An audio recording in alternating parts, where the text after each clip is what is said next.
bien, Simon, bonjour. Bonjour. Ouais, alors, bon, quoi de neuf depuis Hexagone? Bon, il y a Paria qui est sorti. Hein. Ouais, Bon, c'est ça. Simon, des éditions Entremonde. C'est ça, tout voilà, à fait, ouais. voilà. Ouais. Donc, on a eu déjà l'occasion de te recevoir. Tout à fait. Voilà, Ouais, ouais. on était un peu moins bien installés. On Oui, était là, on est debout bien devant. installé. Voilà, Ouais, ouais. là, c'est cosy. Hein. C'est très cosy. Voilà. Donc, nous, on attendait Paria. Bon, mais après, il y a eu une autre surprise qui est arrivée un petit peu C'est plus ça, tard. tout Donc, à fait. Paria, c'est sur les rails. Oui, tout à fait, ouais, Ah. ouais, complètement. Alors, c'en est où? Paria, ça avance bien. L'équipe a été totalement réunie. Donc, on sait à savoir qu'on a débloqué tout ce qu'on voulait débloquer sur Paria. On a débloqué 5 livres plus le livre de base. Donc, à savoir qu'en fait, dans Paria, ce qui est un peu particulier, c'est que le livre de base sert vraiment de livre de règles de jeu, d'accord. Et ensuite, on a ce qu'on appelle des livres de domaine pour jouer des campagnes et des ambiances qui sont très très particulières à chaque fois. Donc, par exemple, donc, tout est tiré de l'univers de Night, hein, c'est un spin-off de Night. Ouais. Et en fait, on va pouvoir jouer en Europe obscure des Paria et on va avoir une campagne et une ambiance de jeu qui va être très très différente de ce qu'on aura par exemple sur l'Asie blessée. Et on aura vraiment des ambiances extrêmement différentes en fonction de chaque livre de domaine, ce qui fait que on pourra jouer son survivant soit en mode chasseur, tracker dans l'Europe obscure par exemple, ou vraiment plutôt en mode fuyard dans une caravane qui fuit une immense créature dans l'Asie blessée. On aura par exemple le Sahara Miroir avec un côté très Frostpunk pour ceux qui connaissent un peu le jeu. Donc voilà, on a à chaque fois des ambiances très très différentes. Ouais. Et du coup, il n'y a pas besoin d'acheter tous les livres de domaine pour pouvoir jouer à Paria. Il y a juste besoin du livre de règles, d'un livre de domaine. Et en fait, après, on peut effectivement jouer à Paria. En fait, c'est un peu une grosse boîte à outils, si tu veux, un peu dans l'idée. Donc voilà, donc ça c'est bien sur les rails. On a commencé à faire illustrer. On a toute l'équipe qui a été réunie. Ils bossent d'arrache-pied sur chaque livre de domaine. Savoir que les règles sont faites et que le premier livre est fait, du coup, donc ça c'est plutôt bien. Et voilà, donc c'est plutôt cool, on est vraiment très très contents. On est content du succès, merci encore à la communauté, hein, vraiment c'est... Oui, ça a très bien marché. Ah oui, ça a très très bien marché, c'est vraiment génial. Donc, bon, Knight déjà, Community Knight est très très très impliqué. Ouais, complètement, ouais. On est vraiment heureux aussi qu'il nous ait soutenus sur un projet comme ça, parce que c'est très très différent de Night. Et c'est vrai que même si on révèle quelques secrets qui sont pas présents dans Night, c'est pas du secret structurel, c'est des choses beaucoup plus régionales, on va dire. Mais voilà, on s'attendait pas à être autant soutenu, on est vraiment content. Mais c'est pas comme dans Night, c'est pas pour ceux que les backers, ils savent de quoi on va parler, hein, mais bon, il y en a quelques-uns qui sont peut-être intéressés après pour le retail et tout. Au niveau de c'est pas une campagne un peu comme dans Night où c'était vraiment, il y a une finalité, là c'est plus... Non, c'est vraiment de la survie, c'est très inspiré d'Oltré aussi, vraiment. Donc c'est la grosse inspiration, c'est Oltré, c'est le côté, construisons un monde ensemble, entre guillemets, enfin, construisons une région ensemble, avec le MJ qui va donner des pistes d'événements, ce genre de choses-là. On a une inspiration Montagnard Zéro aussi, évidemment, pour l'exploration. Et tout ça un peu dans l'univers de Night, avec ce côté très gritty, très sombre, où on joue vraiment des survivants qui sont là pour survivre, tout simplement. Donc voilà, donc on est assez content du projet, ça va être un projet intéressant, ça va changer un petit peu, donc voilà. Et en autre projet, du coup, là, on va bientôt lancer le 14 mars, normalement, on lance le financement participatif de Célestopol 1922. C'est ce dont tu voulais me parler, ça. Ouais. T'es là pour ça. C'est ça, exactement.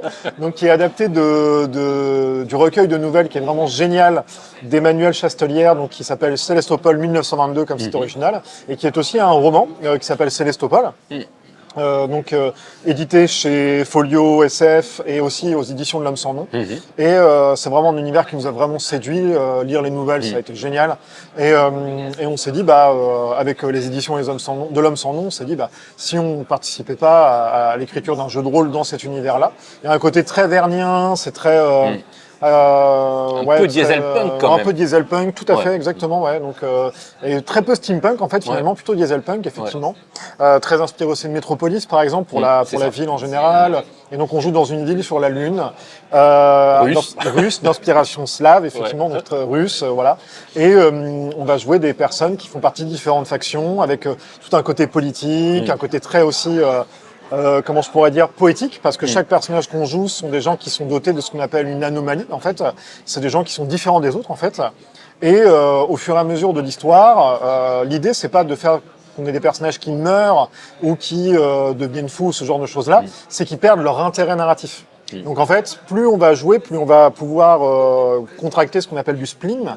Et plus on gagne en spleen, en fait, moins on devient un personnage. Et en fait, on devient au fur et à mesure un second rôle et on perd ce qui fait de nous un personnage de fiction intéressant pour devenir presque un second rôle. Et du coup, il faut nourrir ce côté aventure, ce côté poésie, ce côté on est différent des autres, on est des vrais protagonistes d'une œuvre en fait.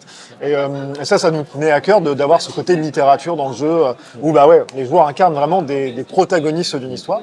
Et c'était quelque chose d'important. Donc on voulait encore, comme avec Night ou avec Paria, on voulait ou Chronique de l'étrange, on voulait vraiment un système différent encore une fois. Et là, je pense qu'on l'a aussi parce qu'il y a un côté beaucoup plus simple à prendre en main que Night ou Chronique. C'est un système qui est très très simple, mais avec ce petit côté spleen, et on commence à s'effacer de la fiction au fur et à mesure. D'accord. Ça va être sympa, je pense, ça va être très très sympa. Et quelle est l'implication de l'auteur là-dedans? Il est sur tous les fronts. Emmanuel, c'est vraiment quelqu'un de super. Et, mais tu le connaissais avant déjà? Pas du tout. En fait, on a été mis en relation avec lui par L'Homme sans nom, qui est son éditeur du recueil de nouvelles Célestopol. Et en fait, il est vraiment super impliqué. C'est vraiment génial. Comme Romain a pu l'être sur les Chroniques de l'étrange, qui sont aussi des romans à l'origine. Nous, on implique vraiment les auteurs dedans, et en fait, on leur laisse un maximum de latitude pour qu'ils puissent adapter leur univers en jeu de rôle. Mais ça veut dire, par exemple, aussi de latitude sur les illustrations, ce genre de choses-là. Choses à laquelle ils sont pas forcément habitués. Et du coup, c'est intéressant de les voir s'y impliquer, de le voir s'y impliquer dans l'univers. Et pour tout ce qui est côté game design, on l'a fait accompagner de Julien Arnaud, qui avait écrit pour Écrime, je crois, et d'autres jeux, beaucoup d'autres jeux. Julien, qu'on connaît, Jaël sur les réseaux, qu'on connaît bien. Et donc, c'est lui qui fait toute la partie game design, partie scénario, ce genre de choses-là. Voilà. Mais Emmanuel est vraiment sur tous les fronts. D'accord. Voilà. Donc, mais il y a une différence. Enfin, Romain était déjà impliqué. C'est un auteur de jeux de rôle, déjà. Lui, il connaissait déjà un petit peu. Alors, ce qui est très particulier, c'est qu'en fait, il connaissait un peu le jeu de rôle, tout à fait, exactement. Mais en plus, il a déjà sur Internet, en fait, un wiki Célestopol. Donc, quelque part, il avait déjà fait une partie du travail, en fait, finalement, de présentation de l'univers et tout. Il a repioché dans son wiki pour écrire et tout. C'est vraiment génial. Donc, il avait déjà construit, en fait, une base de présentation de son univers. Et voilà, donc durant le financement participatif, on va essayer de proposer quelque chose de vraiment très simple, avec aussi à disposition les livres Célestopol, le livre en tout cas Célestopol 1922. Et pas le premier alors. Non, vraiment juste les nouvelles. Et on va essayer de proposer aussi une campagne de jeu pour que les joueurs puissent vraiment jouer directement. Un très beau livre, ça on veut vraiment un très bel objet. On a la couverture d'ailleurs de l'autre côté que tu as pu voir en kakémono. Et un écran, et puis après le reste on devrait juste un dé spécial aussi. Il y a un dé spécial dans le jeu qui est optionnel mais qui reste important, et en fait on va juste se limiter à ça. On ne veut pas proposer un financement avec plein de choses à débloquer. On aimerait aussi débloquer les règles, pas les règles, mais l'univers narré, compté, tu sais, par un conteur, parce que c'est quelque chose qui s'y prête pour le coup. Donc voilà. On va essayer de faire quelque chose de vraiment très simple. Donc voilà. Donc ça sera le 14 mars normalement sur Game on Tabletop. Voilà. Le message est passé. Merci. Au niveau de la mécanique de Célestopol, est-ce que c'est une mécanique vraiment dédiée que vous avez calculée pour ça? Ça vient comment alors, en fait, on s'est basé quand on a fait le game design, on s'est basé sur les cycles de la Lune. Et en fait, on a séparé les cycles de la Lune en 8, et du coup, le jeu se joue au D8. Et en fait, c'est un système qui est assez simple. On va avoir 2 D8 à lancer, d'accord, qui vont nous donner un résultat. On va l'associer à un domaine ou une spécialité, et en fait, on va opposer ça à une difficulté. Donc en fait, on va juste lancer, c'est un dépassement de difficulté, si j'ose dire, un dépassement de seuil de difficulté. Va être gérer certaines scènes avec le MJ ou non via en fait un aléa qui va être symbolisé par ce qu'on appelle le dé de la lune, et qui va afficher en fait différentes faces, pleine lune, quart de lune, ce genre de choses là, et en fonction du résultat du dé, il y aura des tables d'interprétation en fait de la situation. Les joueurs peuvent décider de l'utiliser en montant eux-mêmes une jauge qui s'appelle la jauge de destin, provoquant des choses dans la narration, mais le MJ peut aussi leur imposer en fait l'utilisation. En fait, ce petit dé là, ce qu'on pourrait appeler presque un dé de narration, finalement, va ajouter un peu de piment au jeu, mais n'est jamais obligatoire. Donc c'est ça qui est intéressant aussi. D'accord. Et on voulait vraiment quelque chose de très axé, comme je te l'ai dit, vraiment sur le côté narration, vraiment faire quelque chose de très littéraire dans l'âme. Donc on voulait vraiment un système très très simple. Pareil, comme je disais, la mort, c'est pas quelque chose on s'en inquiète pas, c'est pas très important dans le jeu.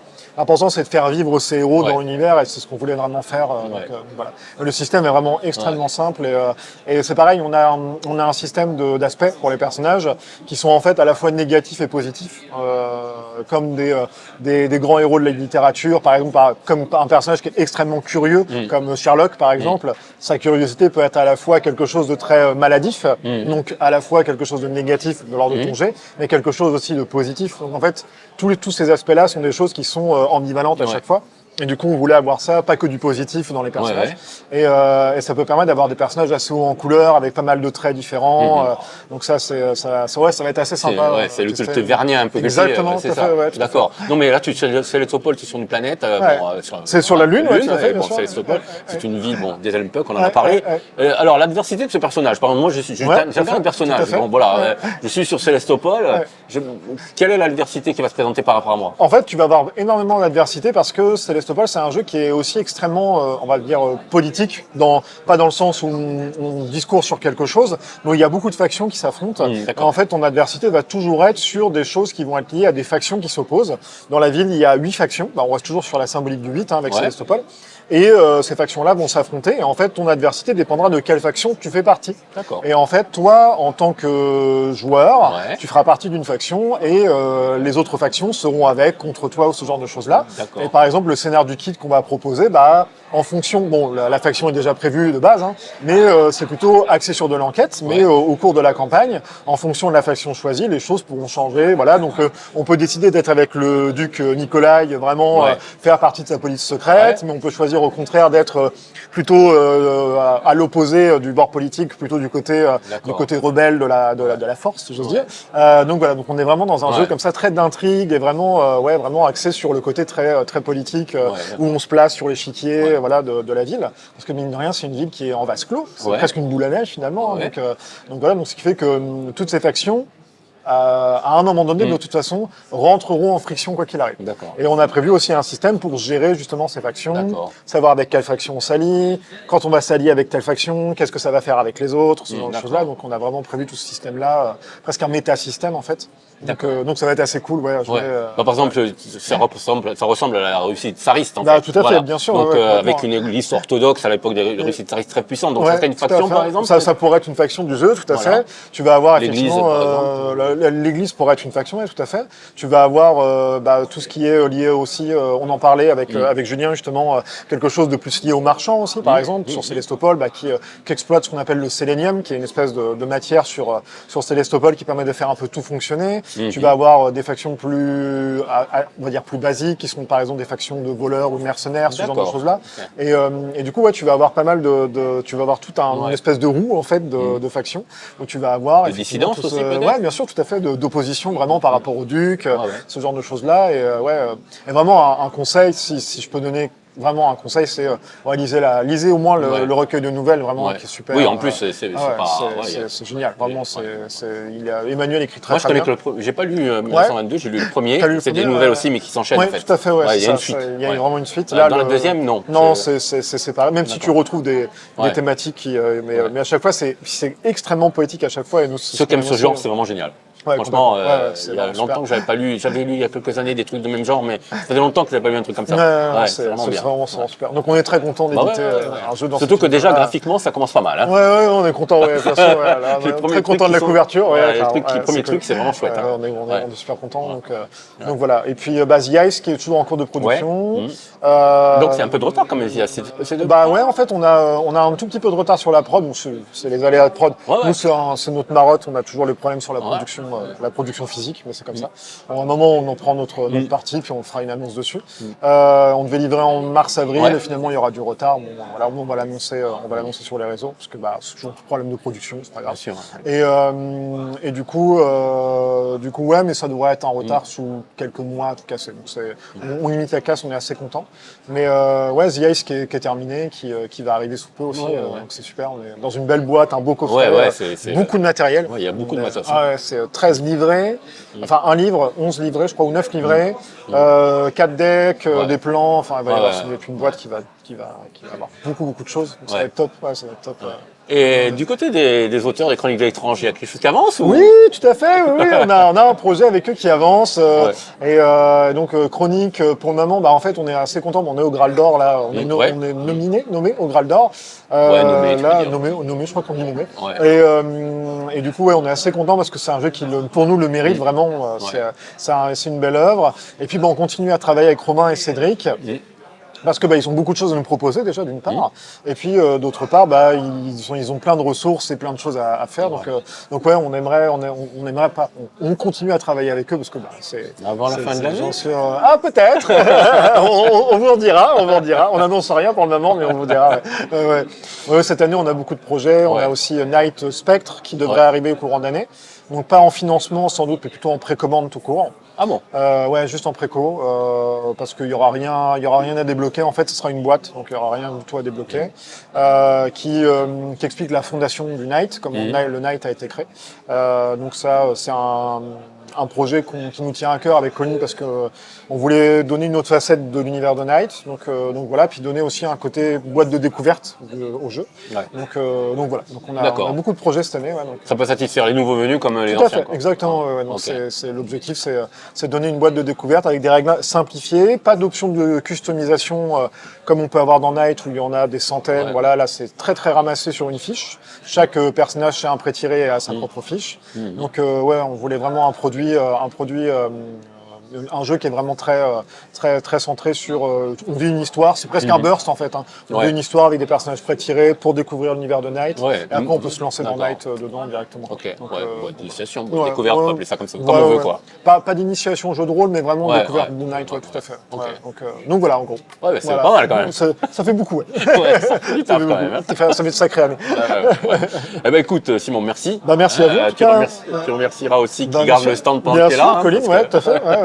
Merci à vous d'exister en tout cas, c'est trop cool. Nous on aime rendre service et donc on est là vraiment pour vous. C'est trop bien. C'est trop bien. Merci beaucoup. Moyens. C'est trop bien. Merci. Bonne continuation, bon salon et puis on se retrouvera sûrement au cérémonie du Graal parce qu'on y sera sûrement. Ah trop bien. À tout à l'heure, enfin demain plutôt.